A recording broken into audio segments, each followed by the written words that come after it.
This just in, breaking news, our top story tonight, Bitcoin hits the public market as Bitcoin futures are offered on the CME. Great, now everybody can buy Bitcoin. In other news, the company NiceHash has over $70 million in Bitcoin stolen, answering the age-old question, hey, internet security is not that important, right? Also tonight, Litecoin enjoys a 25% price rally amidst quite a bull market for the alts. It's starting to look more and more like Litecoin will change the world. And by Litecoin, I mean Bitcoin.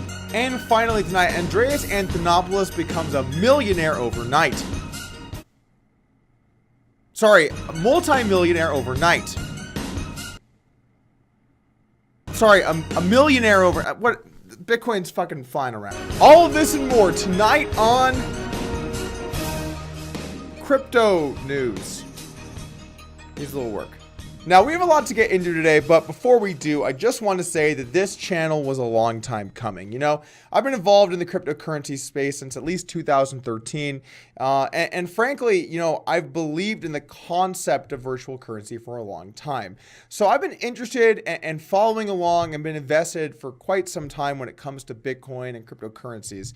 I've also started a new site called Coin Central, dedicated to all types of different news in the crypto space. So I knew eventually I'd probably put my best foot forward and try and make some videos about crypto as well.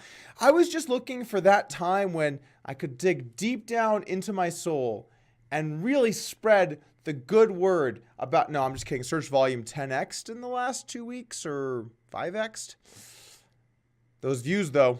Now, I imagine at least initially, most people watching this video are probably people that follow me in poker and are interested in crypto. Now, there might be some new people that are going to be joining. Let me just give you a little rundown about what I'm known for over in poker. Some of the things that I'm known for over in poker include aggressive play style, not being afraid to get into controversial issues, launching my training site Upswing Poker, and of course, having excellent hair and generally trendy style. Anyway, let's kick off the show by talking about today's big winners and big losers. Today's big winner is the altcoin market. The entire altcoin market is up huge. In fact, Bitcoin has the fourth worst return so far in the last 24 hours. There are many currencies up in the 15 to 30% range, including Litecoin and IOTA. As of this recording, IOTA has broken the $5 price barrier, giving it a market cap of almost $14 billion.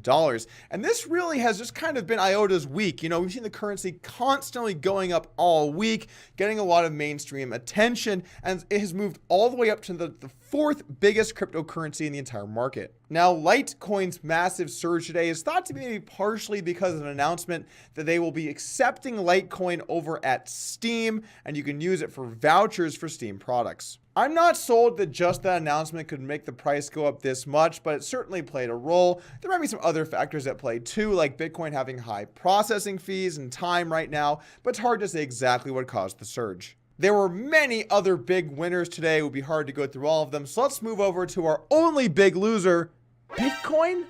That's right. In the last 24 hours, Bitcoin is our big loser, dropping 7% in just a day. That's right. Bitcoin has dropped all the way down to 16.7 thousand. I haven't seen Bitcoin this low since yesterday. Wait, no, actually, it wasn't actually this low yesterday. I knew this day would come. I just thought we had more time. Bitcoin got down in its prime. Let's jump in and talk about some of our news topics for today. And let's start out with talking about NiceHash. Now, NiceHash was a company that allowed users to both buy and sell hash power on an open market. Well, apparently at 1 a.m. December 8th, a hacker used a compromised company computer to get in there and find a way to steal 4,700 Bitcoin that has a value of around $70 million. I think when something like this happens, it's one of the worst possible things that can happen to Bitcoin. First off, many innocent users lose their money, which is terrible. And then on top of it, it gives Bitcoin a much worse name because when people see these types of news and articles in the mainstream media, they think to themselves, oh man, Bitcoin, I could get scammed because Bitcoin can be hacked, which is completely not true. This was the site getting hacked, not Bitcoin itself. I know you guys that know Bitcoin already knew that, but it's an important difference to make. People that are not not very aware of Bitcoin or how it works might get scared by things like this. And frankly, if someone does have all of your Bitcoin or a lot of your Bitcoin, you should feel kind of scared. This is why you want to keep your money in cold storage so that you can control what goes on with your Bitcoin. Now, I know that's not always possible, and sometimes if you want to invest your Bitcoin, you're not going to be able to have control of it. But to the best of your ability, you personally should have control over your Bitcoin. NiceHash did put out a statement, but there's not really too much to say. The money is gone, and they're trying to figure out where to go from here. So we'll definitely be following along with that story, but let's move on to our next topic. Now, it's Christmas time, so I hope you guys are ready for a heartwarming tale. This story begins with Roger Ver taking to Twitter and being Roger Ver, tweeting, Andreas Antonopoulos is one of the most eloquent speakers on the topic of Bitcoin, but if he had invested even $300 in Bitcoin back in 2012, he'd be a millionaire today. Now, you might be asking yourself, why is the discussion of whether someone is a millionaire or not relevant to this topic? And it's not. Well, Andreas responded, I did invest, Roger, then I sold in 2013 to pay my rent. I didn't have disposable income to work for 2 years without pay and invest at the same time. I should have gone into more debt, but that would have been irresponsible towards my family, who I supported. Now, a lot of people felt bad about the way Roger talked to Andreas. Roger is one of the least liked people in the world of Bitcoin. Andreas is probably one of the more well-liked ones. Obviously has made a lot of content here on YouTube and also been out there trying to, educate people about Bitcoin, the problems that it can have and also some of the solutions to those problems. Now, over the course of the next 2 days, Andreas received over 100 Bitcoin to his Bitcoin address. That's going to come in at a value of around 1.5, 1.6 million. An unbelievably massive day for this guy. Afterwards, Andreas tweeted out, I'm going offline for a few days. I need time to process everything that happened. If you sent me a message in the last 48 hours, thank you. If I don't respond for a week or so, I apologize. So this was life-changing money, guys. This guy was one of the people from the get-go who really tried to, talk about Bitcoin, bring it to the forefront, but didn't have the money to invest. And then the community, rallied behind him to kind of make his Bitcoin dream come true as well. I think this is a really touching story, and it shows that the Bitcoin community has a lot of heart for the people that are trying to make it better in the world. Let's move on to our top story tonight.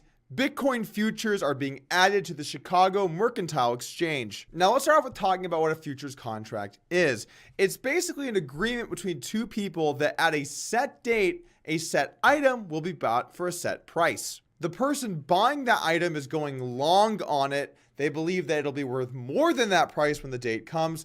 And the person selling the item is going short on it. They think it'll be worth less. Now, you might be asking yourself, well, what price of Bitcoin are they going to be choosing? And the answer is they're going to aggregate several different exchanges to get an average price of Bitcoin. So you might view the price as being different from what they're saying that it is because you might use one exchange, but it's going to be an average of several different exchanges. Now, what does this mean for the price of Bitcoin? Well, for starters, since the announcement was made, we've seen a gradual increase in Bitcoin price, and that could be that investors are speculating that once this does go public into the market, that a lot of people are going to take the long side of Bitcoin and push the price upwards. However, there are some people that believe that a lot of the price surge right now could be institutional money, that once it does go into the public market, they'll sell their coins while shorting it on the public market, and then that way they can crash the price and make extra money. Now, I'm not saying that's the case at all. Realistically, we could see this go many directions.